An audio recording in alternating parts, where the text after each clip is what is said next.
le monde, c'est avec plaisir que je vous retrouve aujourd'hui pour vous présenter les livres que j'ai lus en parallèle à l'écriture de mon histoire. Alors je tiens à remercier Livre Addict qui m'a rappelé, oui ça peut paraître surprenant, mais voilà, qui m'a rappelé les livres que j'ai lus durant cette période. Et d'ailleurs il y en avait un, il n'est pas, oui je pourrais créer sa fiche donc sur Livre Addict, mais j'avoue j'ai la flemme. Donc comme je ne l'ai pas vu donc sur mon profil Livre Addict, parce que il n'existe pas, heureusement j'ai eu un flash, je me suis dit ah oui c'est vrai il y a ce livre. Donc puis ça m'aurait embêté de ne pas vous le présenter parce que ça fait partie un peu de mes pas coup de cœur, parce que je repense à la question de Cédric qui m'avait demandé quel est mon dernier coup de cœur littéraire. Je peux pas parler vraiment de coup de cœur, enfin je vous expliquerai tout ça au fil de la présentation donc des livres. Enfin c'est principalement des bandes dessinées, je vous cache pas. Donc voilà, oui je remercie mon profil Livre Addictien, enfin Livre Addictienne pardon, que voilà, comme ça j'en oublie pas les livres que j'ai lus, enfin les albums BD. Donc nous commençons donc avec le premier tome de la trilogie en BD, Le meilleur job du monde, donc le tome 1, L'île Carpenter. Donc je vous montre la couverture et je vous dis donc que c'est scénarisé par Christophe Beck, c'est dessiné par Rafa Fonteris et c'est mis en couleur par Facio. Alors en fait, pour la petite histoire, cette bande dessinée, je l'avais découvert sur Livre Addict il y a 2 ans. Oui, à peu près. Et oui, 2 ans ou 1 an et demi, enfin bon, bref. Et j'arrivais pas à la trouver parce que moi, les bandes dessinées, albums, j'aime bien quand qu'ils soient disponibles, bien sûr, en librairie, comme ça, je peux le feuilleter pour vraiment être sûr si oui ou non je me l'acquis. Ou alors quand c'est voilà, j'allais dire trop ancien. Enfin, des fois, il y a quand c'est des livres, BD, albums, ça fait quoi 3-4 ans maximum qui sont sortis, on les trouve plus en librairie, à moins que ça soit vraiment voilà des collections, puisqu'on là on parle de bandes dessinées vraiment voilà culte, je veux dire je sais pas pourquoi j'allais dire Tintin, oui Tintin, même si ça sort plus, voilà, on trouvera toujours des anciens numéros parce que voilà, c'est culte. Donc j'arrivais pas à la trouver, tout ça, j'avais pas demandé à une médiathèque s'ils pouvaient le commander, parce que oui, aucune des médiathèques de ma région l'avait. Et puis finalement, voilà, des fois, il faut prendre le risque et on ne regrette pas. Je l'ai commandé, donc je l'ai acheté. Je me souviens, c'était une vente aux enchères sur eBay. Et donc voilà, j'ai réussi à avoir, que ça soit moi, parce que vous savez, les ventes aux enchères, on propose des prix, tout ça, et c'est moi donc qui ai gagné. Enfin bon, bref, je ne veux pas trop me vanter. Donc je suis vraiment contente. Donc j'ai réceptionné, donc réceptionné donc la trilogie donc de Le meilleur job du monde. Donc je l'avais commencé, pour moi c'est vraiment une BD, enfin voilà, qu'il faut lire en période estivale. Après c'est mon avis, hein, bien évidemment. Mais voilà, comme je vous expliquais, c'est vrai qu'en général, je ne choisis pas mes lectures en fonction des saisons. Mais voilà, quand c'est l'été, je reconnais que, voilà, vous voyez le tome 2, je le lirai l'été prochain. Donc j'avais commencé il y a 2 ans, puis après, comme je vous dis, j'ai entamé l'écriture de mon histoire.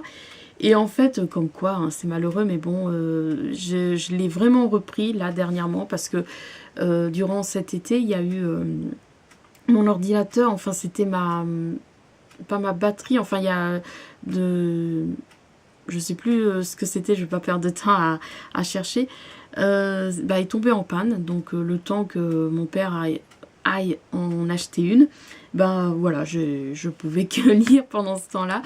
C'est malheureux, enfin bon, bref. Donc j'ai beaucoup aimé. Alors l'histoire, oui, avec tout ça, donc l'histoire c'est une société qui propose un jeu concours. Voilà, ils disent vous êtes jeune et en bonne santé, vous avez l'esprit aventurier et vous êtes bon nageur, vous voulez vivre 6 mois seul sur une île tropicale paradisiaque sur la grande barrière de corail. Donc voilà, le meilleur job du monde, 150 000 euros. 150 000 $, pardon. Donc voilà, quelqu'un, donc il s'appelle Doug Ellis, qui a été tiré au sort donc pour garder donc une villa qui se trouve sur comment dire, sur une île, tout ça. Donc on se dit oui, c'est le meilleur job du monde, voilà, c'est pépère, il a juste à tondre la pelouse, à s'occuper des perroquets de la personne qui loue sa villa, tout ça. Mais voilà, derrière, derrière, il y a quelque chose de mystérieux, tout ça. Pourquoi telle porte, il n'a pas le droit d'entrer dans telle chambre. Il réussit à trouver la clé, tout ça. Enfin bon, je vous dis pas tout, je vous dis pas tout. Donc j'aime beaucoup. Bon, j'avoue, j'ai parcouru le tome 2 et 3, mais je le lirai bien, donc l'été prochain. Donc j'aime beaucoup, voilà, je pense, enfin, je ne vais pas trop prononcer, mais pour l'instant, oui, c'est vraiment, parmi les lectures que j'ai faites, c'est vraiment une des meilleures que j'ai faites, donc, durant ma pause, ma pause, puisque c'était la question de Margot, présente-nous les livres que tu as lus pendant ta pause. Donc, il y a eu le premier tome, voilà, que j'ai terminé. Le premier tome, donc, de Le meilleur job du monde. Donc, le titre, c'est L'île Carpenter. Voilà. Ensuite, pareil, bon, là, mon ordi marchait, mais en fait, j'adore, vous pouvez trouver mon compte, j'ai le lien, donc, sur mon compte Twitter. J'adore regarder des photos sur le site Oui Here It. D'ailleurs, c'est Margot qui m'a fait découvrir ce site. Voilà, ça me détend, j'aime beaucoup. Donc, je me suis créé un compte où vous pouvez voir les photos que je love. Bon, dernièrement, j'ai fait un peu le tri. Voilà, il y a des photos. Bon, voilà, je les aime toujours. Mais c'est plus, pour moi, c'est vraiment les photos où j'ai le coup de cœur, qui me font rire. Voilà. Donc, si vous êtes curieux, curieuse, je vous invite à aller voir. Et donc, un jour, le site, voilà, il marchait pas, il ramait, tout ça. Je me suis dit, bon, allez, tant pis, c'est pas grave. Et j'ai fini de lire la bande dessinée, pareil. C'est vrai que moi, dû à mon rythme de lecture, en temps normal, je l'aurais lu, voilà, en une fois, dans la journée. Mais bon, des fois, ça me lasse assez vite. Et donc, voilà, j'en ai profité pour terminer, donc, les fondus de la braderie. Enfin, il y a brocante et braderie, mais bon, moi j'ai les fondus de la braderie. Donc c'est, alors que je vous dise tout, donc c'est dessiné par Bloz, c'est scénarisé par Richer et Gazunov et c'est mis en couleur par Marc Goubier.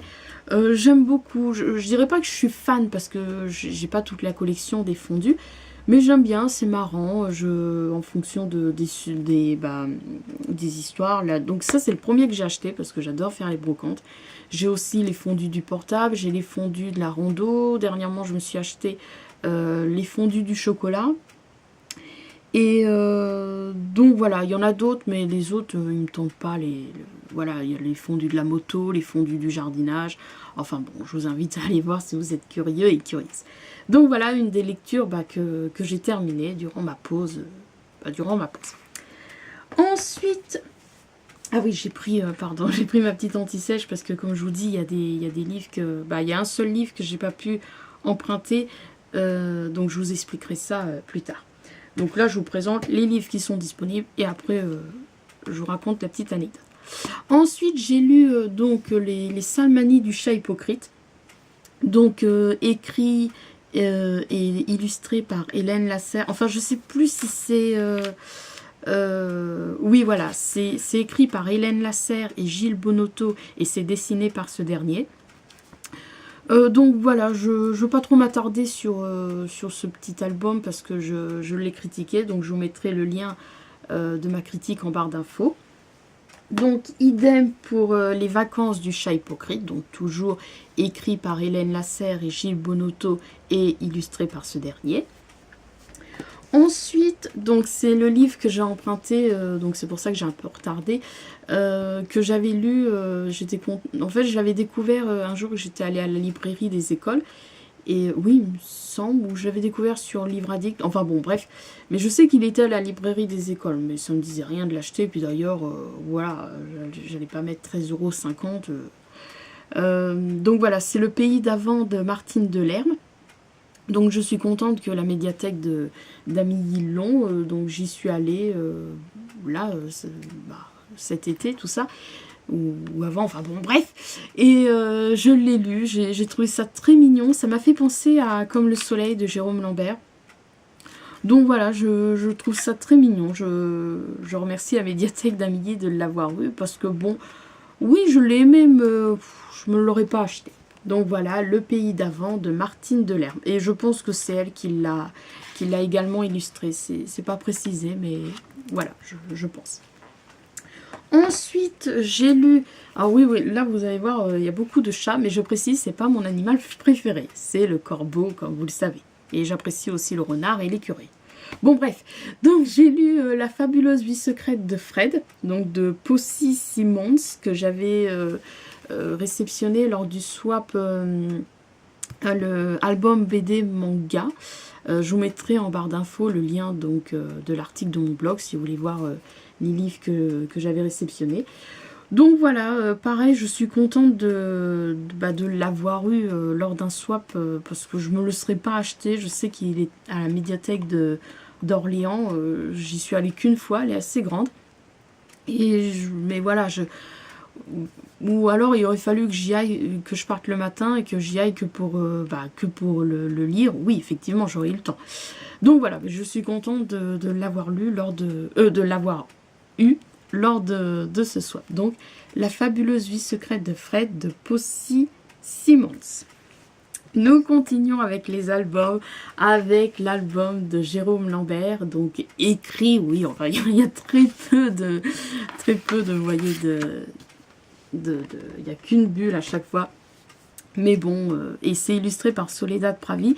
Voilà, même si c'est pour les petits, je serai toujours fidèle à Jérôme Lambert. J'achète même les livres qu'il a traduits, donc pour vous dire, mais je ne les ai pas encore lus. Enfin bon, bref. Donc voilà, j'ai lu également Les bisous, c'est sur la joue, donc écrit par Jérôme Lambert et illustré par Soledad Pravi. C'est mignon, c'est trop mignon. Franchement, si vous connaissez, voilà, si vous avez quelqu'un de votre famille, un ou une amie qui a eu un enfant dernièrement, franchement, je vous le conseille. Moi, j'ai une amie qui a accouché d'une petite fille dernièrement, et voilà, instinctivement, j'ai pensé à ce livre-là et je lui ai offert. Donc voilà, et je lui ai dit que quand elle sera un peu plus grande, sa fille, je lui offrirai le livre de Jérôme Lambert, Comme le soleil. Bon bref, donc voilà, je vous le conseille si vous connaissez quelqu'un qui vient d'avoir un enfant, franchement c'est trop mignon. Ensuite, donc le deuxième, enfin pas coup de cœur, mais que j'ai beaucoup aimé. D'ailleurs, comme il le sait, je remercie Max de Radiguez parce que je suis son compte Twitter. Donc il l'avait, comme il travaille à l'employé du mois, donc la maison d'édition qui a édité donc Les Têtards de Pascal Maté. Oui, j'ai du mal à lire, oui je devrais à l'intérieur, non, ah si, Pascal Maté. Voilà, donc c'est lui qui m'a fait découvrir, enfin c'est lui, oui, par le biais de son compte Twitter, qui m'a fait découvrir cet album. Enfin c'est une bande dessinée, mais il n'y a que des illustrations. Et franchement, j'ai beaucoup aimé. Les dessins sont... J'aime beaucoup, je vais vous montrer vite fait.